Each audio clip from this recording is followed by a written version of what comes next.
Welcome, everyone. I'm Richard Herskowitz. I'm the artistic director of the Ashland Independent Film Festival, and we're here with Kristof Bilson, who's the director of Mother, the film that you just saw. Welcome, Kristof. Thank you so much. Thank you for watching the film and sharing the film. Great. Well, this is a film that just knocked me out. You sent it to me over a year ago, and I have been dying to share it with our audience, and glad we have this opportunity. So let's just start with the origins of the project. I understand that your own mother experienced some of these dementia issues, and that led you to this. Yes. So my own mother, she passed away last year in May before the world premiere, which is fairly surreal. But indeed, she was suffering not Alzheimer's disease, but dementia and a spectrum of elderly diseases for about 15 years. And so my father has been like in informal care for about, I would say 10 of them, actually 12 of them. And then after that, we really started looking sort of desperately, like how can we sort of ease our father's task a bit. I was also living in the UK for a while. My brother and sister obviously had their own families. And it was like, it really was a struggle to find a sort of a good approach into to sort of make my father's life easier. Mm-hmm. And I guess sort of simultaneously, it's like it is always strange. A film sort of finds you rather than the other way around than trying to make a film. And so I guess for a long time, I was researching into different ways of care and interdependency around the world. And one of those topics that came in my research was this place in Thailand. And so everything came together, I guess, in the last 3 years of my mother's life, where I just felt like I have to go to Thailand, not literally to bring her there, but to really explore the dilemmas and the complexities of it all. Mm-hmm. So I went out and that's where it all started. I experienced this too with my father had the dementia, and the exhaustion that I could see my mother went through in taking care of him, and how difficult it was. It feels like people feel compelled to try to keep people at home as long as possible, and there's a kind of a stigma to sending your parents away, and to another continent is maybe even a greater stigma. Was that part of what you were trying to address here? I guess for me going there, especially this distance made that the whole the dilemma of love and care, or the impossibilities of love and care and taking decisions. Yeah, you see it way more apparent because of this distance, obviously. I mean, that's in film terms. But then also, I mean, the stigma was huge for the Swiss family. You know, you see in the film, it's like it was huge for them to make, also to have the decision, me being involved and filming it all, because it's like, it's last resort. And although it does make sense, specifically for that family, because Maya, for example, was already, and Walty have been living in Asia for many years. I think 2 of the 3 kids were born there, or at least one of them. Joyce was definitely born there. So it did make sense, but still, it's totally surreal to see it happening in front of your eyes. Well, I'm just wondering what drew you to Poem originally. I definitely knew that I was looking for a Thai caregiver as one of the protagonists. So it immediately struck to me like it's about caregivers. This film is not like a portrait of place. It's not going to be this safe behind the glass thing. I really need to delve into the story. And I guess, actually one of the first caregivers I met was Pom. And it's how you meet her in the film, as she is giving care to Elizabeth, and they sort of have this interaction in at swimming pool, where Elizabeth is sitting and sort of falling, dozing asleep, and Pom is sort of gently massaging her hands, and all this tenderness, and it immediately felt like it's not about Asia, it's not about Thailand and Europe, it's about a mother and a daughter, or a grandmother and a granddaughter. This intimacy and this tactile, sort of interactions between them made it immediately like, okay, there should be something there. Yeah. She's such an extraordinary protagonist. There's so many things about her. There's kind of a mystery to her. She's a wonderful storyteller herself. She's her articulateness, and she turns out to be a great cinematographer as well. Footage, right? Yes, I mean, you really lucked out. Yeah, I mean, it's like for one, I think it's, and we all debate about it, but I think it's how do you say, practice what you preach, and I really try to do that, moving from one film to another as much as I can. It's like to really make sure that your characters get the agency they deserve and they really tell the story with you. But of course, you have to be lucky as well. I mean, I may want that, but you're not sure. And like in Pom's case, for example, initially we started giving her a camera more as a tool to communicate with us and to keep us sort of track on the story as we were funding. And well, you know how it goes. I couldn't live in Thailand for 3 years on a row. I also had to travel. And then Pom was sending these amazing clips. And it was clear that she became a co-author, you could say, a co-storyteller. Yeah, absolutely. And that's so important. I mean, you're a Western filmmaker shooting in third world countries. I know your prior film, Elephant's Dream, was shot in the Congo, and that danger of a colonial gaze is something that I know is an issue that, you know, filmmakers and audiences talk about. And so by giving this kind of agency and co-authorship to your subjects, I think is one solution to that. Do you agree? Absolutely. I think it's a constant, that's how I experience it for every film. It's like a constant negotiation. And like for me, the only way to make this kind of films is when I feel that we both want to tell this story, or not only want, but need to tell this story. And in a way, it's really always a compromise. I mean, a compromise as in, you really need to make sure that afterwards, when I leave, that she's still having her life. And it's still ongoing. The film sort of stops, but her life never ends. Or her negotiations and her reality doesn't end. So you have to make sure that you look each other in the eye afterwards.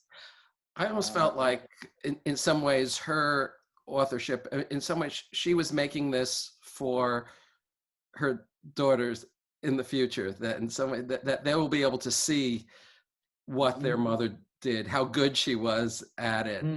Why they may have missed her for so much. It's quite extreme. I mean, if you see the sort of you've also now seen it. So the final shot where she turns with the sort of the diary camera, and she turns from herself to her little one Nadia crying, and I think it sums it up, and that's why we end with it, because it feels like she really is so conscious of representation and of the legacy of her motherhood that she sort of hopes to bring to the next generation. Like there's only so much she can do. There's only so much her mother could do, you know? And I find it hugely important. I just say that, you know, I love observational documentaries you make, and what's so amazing about them, I often tell people, you'll see things that you wouldn't believe if they were in fiction, and yet they come out of real life. I mean, but obviously this story structure that you have here with Pom and her 3 daughters, and Elizabeth and her 3 daughters. I mean, was that planned? That was just one of those things that happened, right, in the course of making it? Pure sheer luck and the gold dust, as they call it. I mean, I knew that I wanted obviously to follow a patient coming from Europe all the way to Thailand, and that was of course, you know that you then have a arc to follow, but one could never imagine that it would be a female a patient on her way. Maya with then 3 daughters, as Pom has 3 daughters. So that's something that's pure sheer luck, I would say. Yeah, absolutely. Or the universe telling you, like, And that's what just the means a lot. way that the theme of motherhood just resonates multiply through the film, including the way Poem treats Elizabeth as a kind of her own mother. I mean, crawling into her bed. Doesn't she call her mommy at some point? Yeah. Yes, yeah, Um, absolutely. um, just and obviously this was rooted in your own life and your own concerns about your mother when you made this. I just want to talk a little bit about the production of the film. How many years from, let's say, pre-production to post-production to completing the film was this for you? It's started in fall 2016, and then we finished the film in yeah, basically last year, huh? So spring 2019, so a good 3 years. And that's the Um, thing about observational documentaries, right? A significant time commitment in order to yes, establish the kind of intimacy that you did. absolutely. I mean, there's no way you can parachute in and then have the same intimacy. So for us, it's like there's a huge, something extremely beautiful, but then also very, sometimes gives you a panic attacks Mm-hmm. because you are completely subject to the reality of the protagonist, and you have to constantly think like, okay, this could be a plan, or this could be a plan, or this could be a narrative, or that. So you have to constantly, yeah, and also recreate the momentum. I mean, obviously having Kirsten Johnson involved was great as an exec producer, because she also, yeah, sort of reassured us like the importance of the project, and because it's so close to me, and then in her case so close to her, you feel like you have to trust the process, which is also something that I've learned from, we talked about that earlier off record, Colin Young, the founder of the National Film School, trusting the process. Yeah.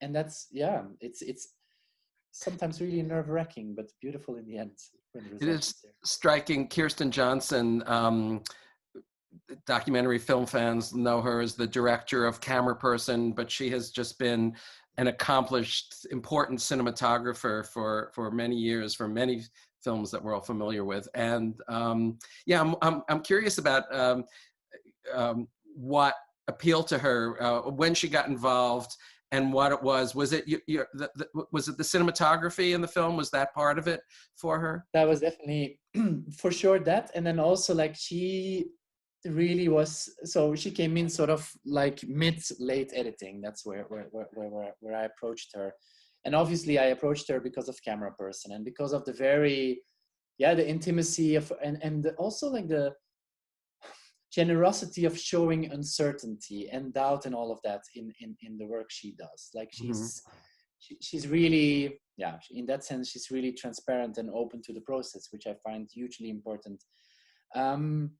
But yeah, definitely the cinematography, but also she pointed out so many times like, and you keep shooting, Kristof, but you do it in a very generous way, but you keep shooting when it's extremely uncomfortable. Mm-hmm. And I guess that's, yeah, and then also because she's really into the topic, obviously, because Yeah, her she mother addresses her also, mother's Alzheimer's, right? In Camera Person, yes, I think. absolutely, Yeah, and her father as well, who's suffering Alzheimer's as right. Yeah. Do you consider yourself more of a shooter than a cutter? I mean, is it the cinematography that appeals to you the most as a filmmaker? yeah. And I mean, I'm always in desperate need for the very gentle and patient editors. Mm-hmm. I mean, it's not like we shoot a lot. Like for this film, it would be around 50, 60 hours, which I don't think is too crazy. Yeah. But I like a lot, like, I'm very impatient in life, and I'm Mm-hmm. very always running around. And there, I really have to sort of, yeah, you have to sort of come to the here and the now. You are forced, as soon as there's a viewfinder in front of you, you have to, yeah, you really focus on the here and the now. And I guess, yeah, it's great for me. Yeah.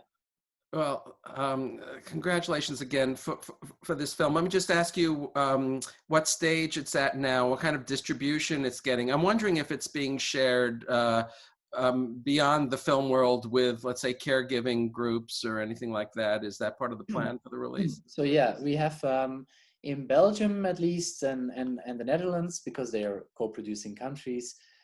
We had a whole impact strategy. So obviously, sadly enough, because of COVID, a lot of our screenings have been cancelled. A couple of them still went through, and we had like roundtable debates also with even like people with young dementia reflecting on the film, which is extremely insightful to see their response to the material. And yeah, we're also working on making sort of a toolkit, like a PDF toolkit with tools for people who are going through similar situations and how they can find themselves solutions. And then aside from that, I was still looking to some festivals and it was on Al Jazeera recently. Yeah. Any U.S. distribution in the works, or not yet? Not yet. So far, not yet. No. Well, when it does get distribution it deserves, I hope people will spread the word about this. Let me just finally ask you if there are any projects in the works. I understand you're a father now, so is fatherhood going to be the subject? Thank you. Yeah, it's a huge. I guess it always is, and it will be more. But yeah, she's now 8. She hit 8 months almost. So yeah, definitely makes me more present with that. And again, COVID gave me a lot of fatherhood leave, I would say. Is that how you call it? Father leave? Yeah. Paternity leave. And I'm working on a new film, which is more an essay film around how we sort of come to reconciliation with societal issues. It sounds quite vague, but it's very embryo stage. So yeah, it's also finding ways of, if you can't travel and shoot, what is then a new film that is potentially possible in this strange times of pandemics? So several things, and then teaching as well. Yeah. Well, I hope you will submit it to Ashland and that you'll get a chance to come here in person someday soon, I hope. Yes. Kristof, thank you so much for participating in the Q&A and sending us your wonderful film. Thank you so much. Take care. Bye. Bye-bye.